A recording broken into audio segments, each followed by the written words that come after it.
Ooh, welcome back to another Gorillabots podcast. And we're back with me and Kaden and Matthew.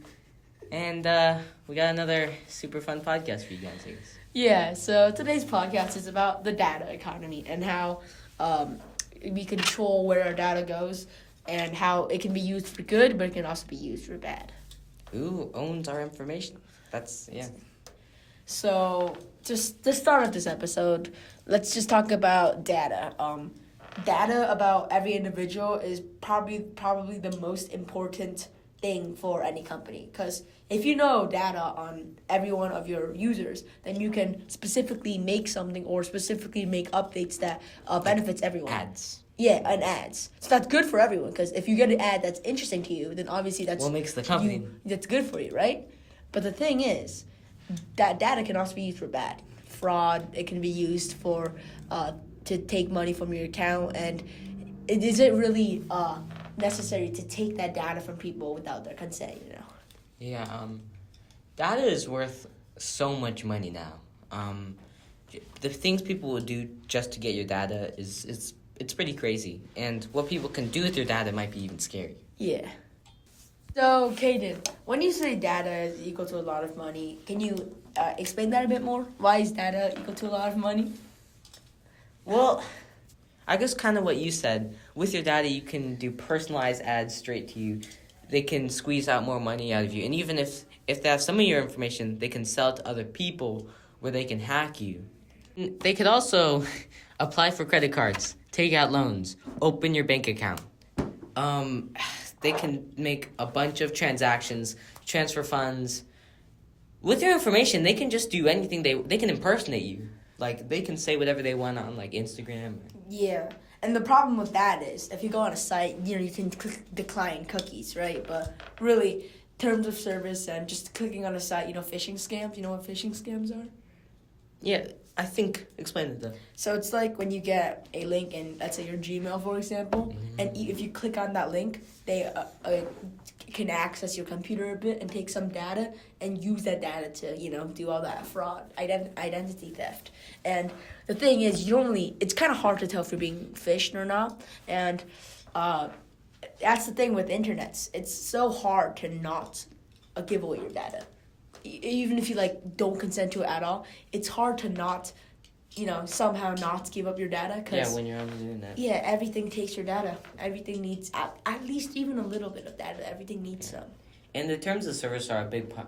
Like, the companies can sneak in the smallest thing into their terms of service. Most people, they are not going to read all the terms of service. They're just not going to.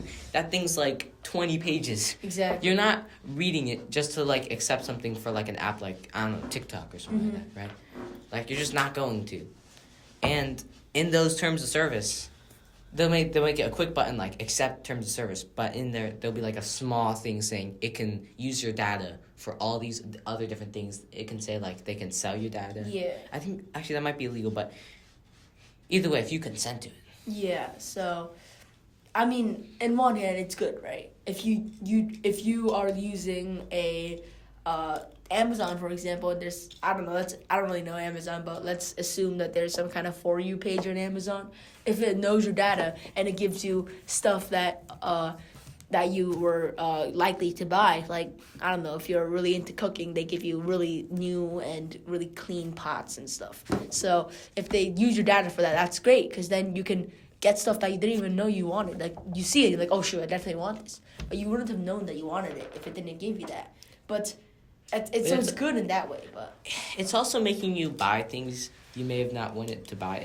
Because it's one of those things where you just kind of get stuck in a loop where you see all these things you like and you constantly keep buying. Yeah. So it's also not, I don't know, in my opinion, that's not a super great thing. Just because, yes, the ads are super personalized, so that means you're going to buy more, which means if you're on a budget, you shouldn't be buying more. Exactly. So I don't know, that's just, in my opinion, I don't think it's a super great thing. Sites should really be taking your data at all? Well, they're going to anyways. They're going to anyway. So what does my opinion have in this? So how do we think the government should handle this? I mean, if the government really interferes with the companies too much, it's not really capitalism at that point. So I don't really think the government should interfere too much. But I do think that the government should make them change their terms of service a bit so that at the very front, before you have to read through the 2 pages, you have to, see that they're taking their data, and you can see how much data they're taking from you. So it's a bit more transparent. The problem is, I do think that they already are, kind of telling you. So it's up to the person to read it. I mean, yes, I get it. That's not transparent, and they have to read through the whole thing. But, I mean, I don't know. Should there be laws stating that they can't do this and this with your information? I don't know about what they can do with your information because there's the terms of service and everything. So That's I think the problem. There should be laws, obviously, that you can't sell to frauds and hackers. So there has to be a background check. So that should definitely be a barrier. And I think another barrier, like I stated before, is just put the most important parts of the terms of service and pack it into 1 or half a page. So they know the most important part without having to read that lengthy.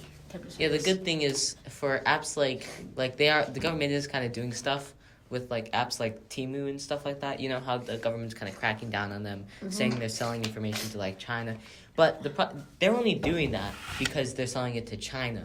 I'm sure other apps do similar things. It's just maybe not going to China. Yeah. Because we do not want China getting our information. Yeah, the government definitely has to focus a lot more on the companies we have instead of the companies China has. Yeah. Interesting stuff, Matthew. Good having a podcast with you. I think you have to get back to building soon. So. Yeah. All right. See you next time.